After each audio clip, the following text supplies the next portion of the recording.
చూడండి 33 అడుగుల రోడ్డు 35,000 అద్దె రోడ్డును కలిపేసి షెడ్ వేశారు దర్జాగా కబ్ చేసి లీజుకి ఇచ్చిన మాజీ డిఎస్పీ అట అబ్బాబ్బాబ్బా ఏం కథ సైబరాబాద్ కమిషనర్ ఎదురుగా డైమండ్ హిల్స్ లేఅవుట్లో ఆక్రమణ కోర్టు వేదాల్లో ఉండడంతో ఖాళీగా ప్లాట్లు ఎకరం పార్క్ భూమిపై కనీసం మాజీ డీజీపీ ప్రధాన రోడ్డు కానుకొని అక్రమంగా 18 కమర్షియల్ భవనాల నిర్మాణం ఐఏఎస్ అధికారి ఆదేశాలు పట్టించుకొని జిహెచ్ఎంసీ ప్లానింగ్ అధికారులు మరో ధారావిగా మారుతున్న డైమండ్ హిల్స్ అంటూ ఒకరిని చూస్తున్నాం 33 అడుగుల రోడ్డు 35,000 అద్దెతోటి ఆ లీజ్కి ఇచ్చేసిరట ఏందో ఇది మరి ఎవరిదో ఇది చూడాలి చూడండి 33 అడుగుల రోడ్డు 35,000 అద్దె రోడ్డును కలిపేసి షెడ్ వేశారు దర్జాగా కబ్ చేసి లీజుకి ఇచ్చిన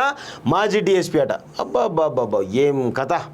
సైబరాబాద్ కమిషనర్ ఎదురుగా డైమండ్ హిల్స్ లేఅవుట్లో ఆక్రమణ కోర్టు వేదాల్లో ఉండడంతో ఖాళీగా ప్లాట్లు ఎకరం పార్క్ భూమిపై కనీసం మాజీ డీజీపీ ప్రధాన రోడ్డు కానుకొని అక్రమంగా 18 కమర్షియల్ భవనాల నిర్మాణం ఐఏఎస్ అధికారి ఆదేశాలు పట్టించుకొని జిహెచ్ఎంసీ ప్లానింగ్ అధికారులు మరో ధారావిగా మారుతున్న డైమండ్ హిల్స్ అంటూ ఒకరిని చూస్తున్నాం 33 అడుగుల రోడ్డు 35,000 అద్దెతోటి ఆ లీజ్కి ఇచ్చేసిరట ఏందో ఇది మరి ఎవరిదో ఇది చూడాలి